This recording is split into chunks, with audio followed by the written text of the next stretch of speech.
Have you ever met a really intelligent person who didn't really know how smart they were? What was your experience with them? Story 1. I'm a volunteer staff member at a math summer camp designed for children who enjoy math. Most of the children we receive are the standard, doing well in school with good grades type. However, it is not uncommon for parents to sign up a child who does not perform well in school or math, but who simply enjoys math-related puzzles. That is perfectly fine with us. Quite often, those children approach the problems from a different angle than the majority, and they come up with fascinating insights and solutions. They may be highly intelligent, but their abilities may not be expressed well within the standard framework of education. The same applies to their EQ and social skills.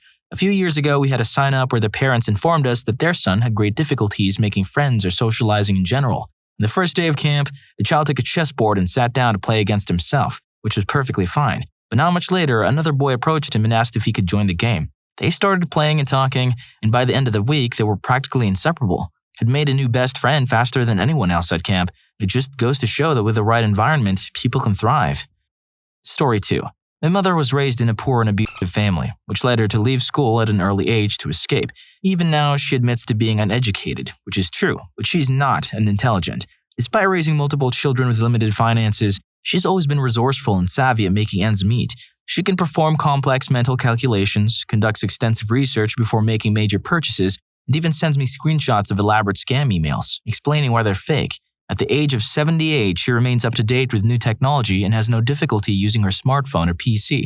She even troubleshoots for her neighbors. Despite still living in the poverty-stricken area where we grew up, she often advocates for her neighbors, writing letters and advising them on who to contact and what to say. She's also an astute observer of human behavior, accepting people as they are without judgment. She was always progressive for her time and did not pass down any racist or other prejudices to her children.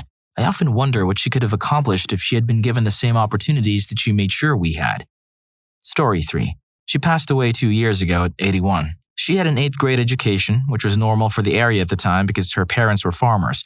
She worked a sewing job where they were paid by the piece, and she worked so fast that they changed the rule and started paying by the hour because she was earning too much money. She ran their dairy farm, as well as corn and soybean fields, cattle, pigs, chickens, often paying for additional hired help. Grandpa didn't really know how to manage the books, so Grandma did it all. After they retired, she had a smartphone before I did. She also had a huge 90s desktop computer and printer. One time, probably about 5 years or so ago, we were playing cards, and she pulled out these nice professional-looking scoring sheets that I thought she must have purchased somewhere. Nope, turns out she made them and figured out how to scan copies. I didn't even know she had a scanner. When I told her I was surprised, she was annoyed at me and was like, "Hey, I know how to do stuff. I do this and this and this for the neighbors and for this, that, and other things," ranting about her computer savvy. I had no idea, and I was like, "Grandma, do you know I'm pretty sure my mom couldn't do some of the stuff you're talking about?" She also had plenty of stories about identifying and thwarting scammers, especially the door-to-door kind. She liked to smile and waste their time, and then when she refused to buy into whatever they were selling and they got angry, she would play dumb and offended and laugh about it later. She was also progressive in a very heavily conservative area. Man, I miss her.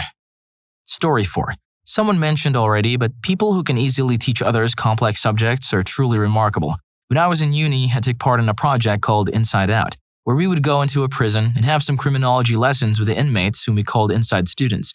We didn't teach them or observe them, we were all learning together. This one guy was just a genius. He had this way of describing a phenomenon he'd noticed and thought about without realizing that it was an actual theory that existed. Like we'd studied them in class, so we knew about them. But he would just come up with them for personal experience. From labeling theory to functionalism, he would just outline them like he'd thought of them in the shower. It was extraordinary. He was also a bit unstable and prone to bursts of anger, often towards himself. He seemed to become frustrated very easily if he couldn't explain or understand something perfectly. And one day, he stopped showing up. I ended up talking to the guards who told me that he felt like he was too stupid for the class. Seriously, he was convinced that we were all smarter than he was and that he wouldn't be able to keep up.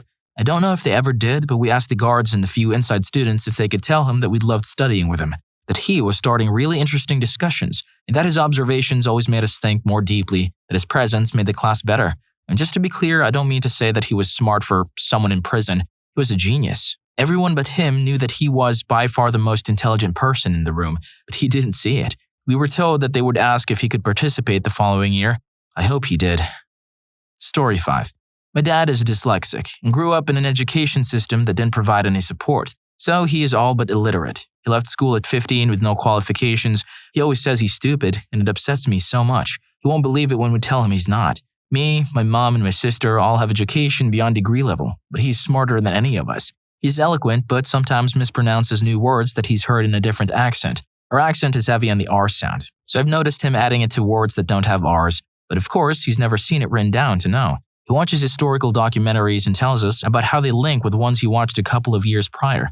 Once, he drove me to university 3 hours away using the route he'd driven in reverse once, without checking a map. I wish he could see himself as intelligent. Story 6.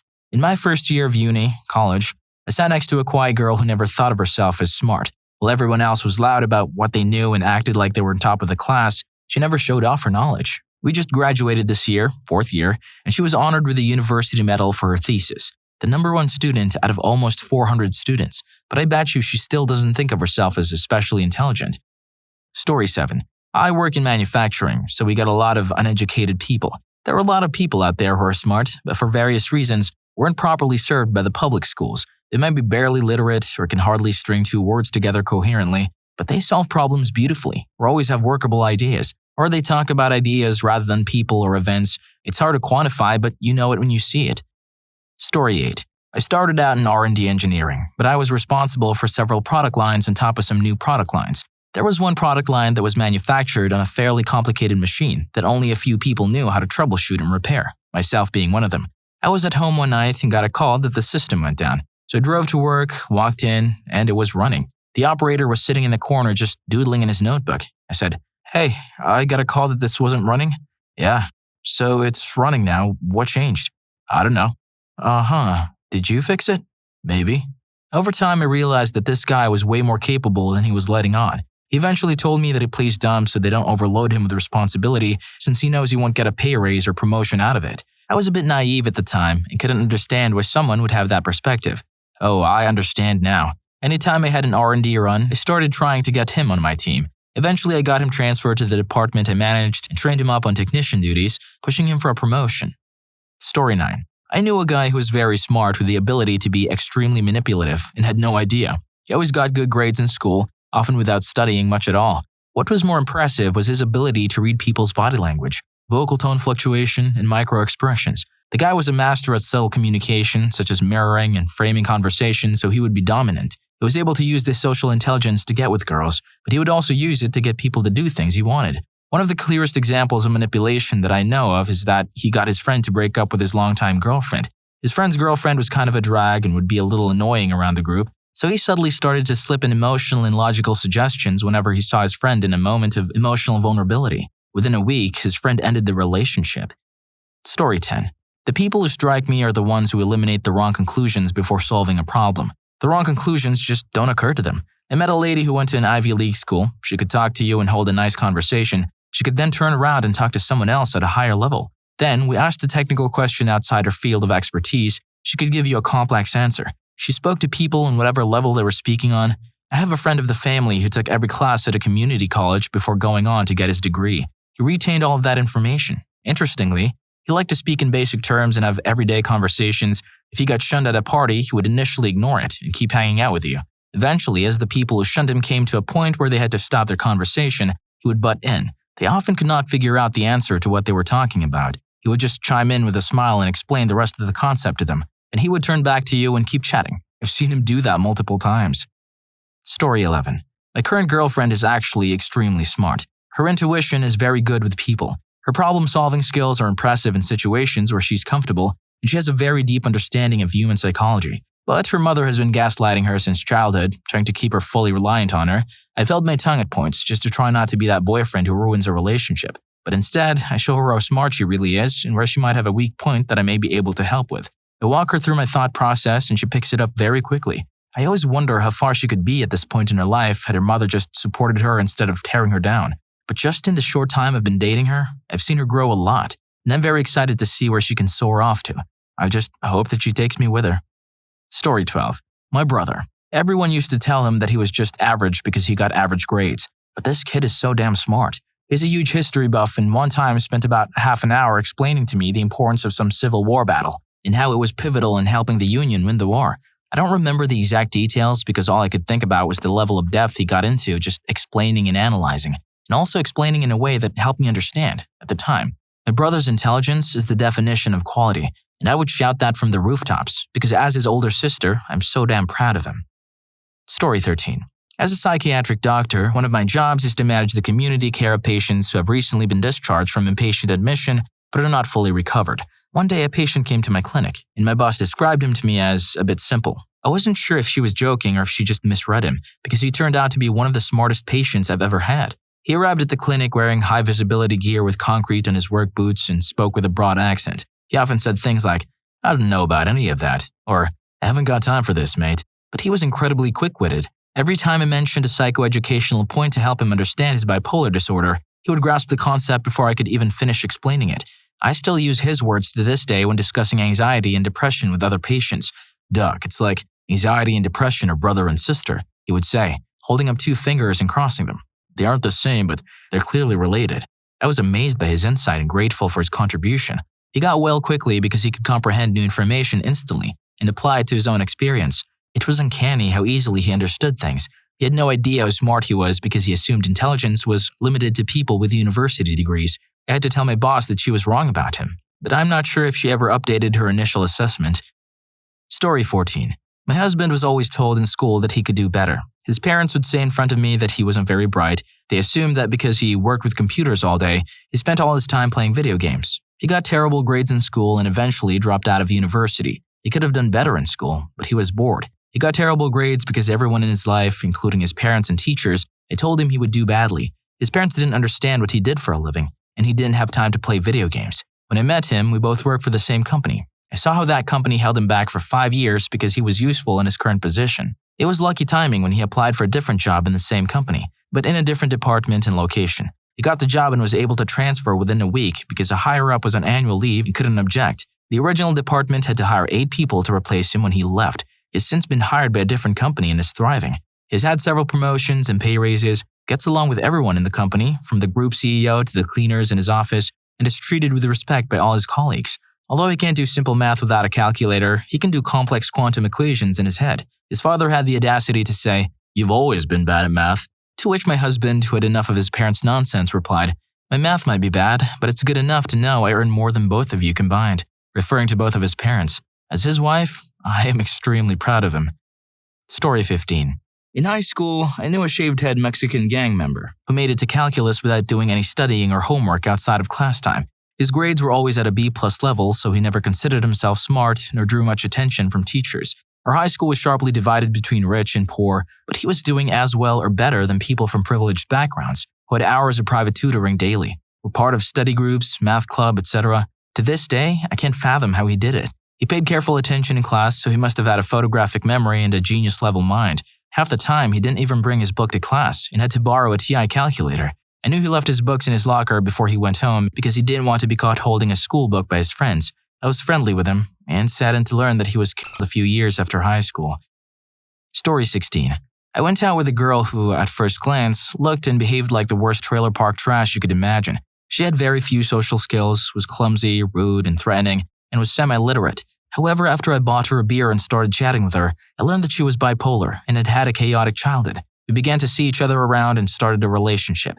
I was moving away to go to university and asked her to come with me. She started to calm down, got a small job, and grew into it as her confidence grew. She started taking an interest in my coursework, an MSc in structural engineering, and began to go to lectures in her free time. The end result, 10 years later, was that she had a PhD in fluid dynamics, had learned 3 new languages fluently, and had taken up an analyst job, quant, at a Swiss hedge fund. She's now a multimillionaire, married to a guy as smart as her, and is one of my best and closest friends living in one of the finest parts of Europe. I couldn't love her more. Story 17. 5 years ago, we had a young woman in our paid summer internship program for juniors and seniors pursuing construction management degrees. She was very small in stature and quiet, but we soon learned that she was a giant in intellect and loud where it counted. Our program operates by having each intern spend 3 weeks on a different project, learning a different role within the organization. They spend 3 weeks on site as a superintendent intern, 3 weeks on site with safety, 3 weeks with project management, and 3 weeks on site with quality control. After each period, I received a call praising her ingenuity and ability to adapt and improvise in any situation. At the end of the internship, we have a plus or delta review of their performance, and based on that review, we make a determination on whether to offer them a place the following summer.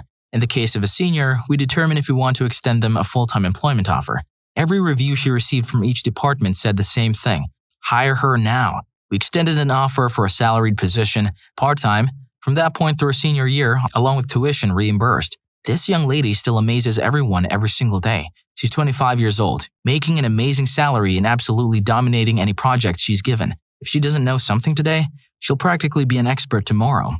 She's incredibly impressive. I can see her having my job one day, operations director. Hopefully it's after I retire. Story 18. My dad grew up believing he was dumb and would never amount to anything. His teachers all hated him, and the first time he went to university, he was kicked out. Around the same time I started university, my mom finally convinced him to try again to get a higher education. He's often said that he's too stupid to go back to school, but he speaks about 6 languages fluently, knows many interesting history facts, and remembers more book quotes than anyone I've ever met. He grew up in communist Hungary and East Germany, and he has since then climbed mountains and gone scuba diving in the Atlantic, among a bunch of other adventures. Whatever the discussion, he's got a story to tell. He's the coolest dad ever. But for as long as I can remember, my family has struggled financially since he couldn't get a job that paid enough.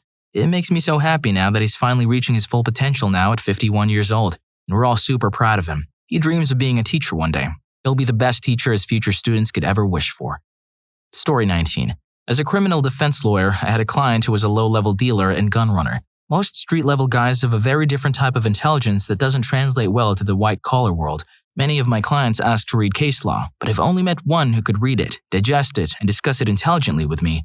This guy did. He would do his own research from jail, which isn't uncommon, but he did it well and would actually send me relevant cases that were helpful to the issues in his case. When I explained to him why some were not helpful, he got it, asked good questions, and used that discussion to inform future research. There are a lot of inmates who consider themselves jailhouse lawyers. This guy was smart enough to actually be one. I think about him a lot and wonder what his life would be like if he had been fortunate enough to be afforded the same opportunities during childhood that I enjoyed. Story 20. I've always thought that people who can teach others are incredibly smart because they are aware enough of what they know to present it to others in such a way that they can understand it. The guy I used to work with was a phenomenal teacher of all things paints, powder coating, and color matching and blending. He had a real passion for it, and it showed in the manner in which he taught and demonstrated what he was talking about. In saying that, he was also very highly strung and had some mental health issues that held him back from doing great things. So he believed he was an idiot. He wasn't, but no amount of telling him would help. Story 21. I had a kid in my class who never took anything seriously, skipped class, bought alcohol to class, and did numerous other things. You name it. He probably did it. But man, that motherfucker knew his shit when he paid attention. He understood things when other people were struggling to learn whatever he was being taught that day. Math, science, English, reading, etc. It makes me a little sad because he was always a troublemaker. But deep down, I knew that he is or was very smart and was capable of doing well in school. He just never chose to do it, or generally just didn't care. I don't know at this point. I think he got involved with the wrong crowd early on, unfortunately.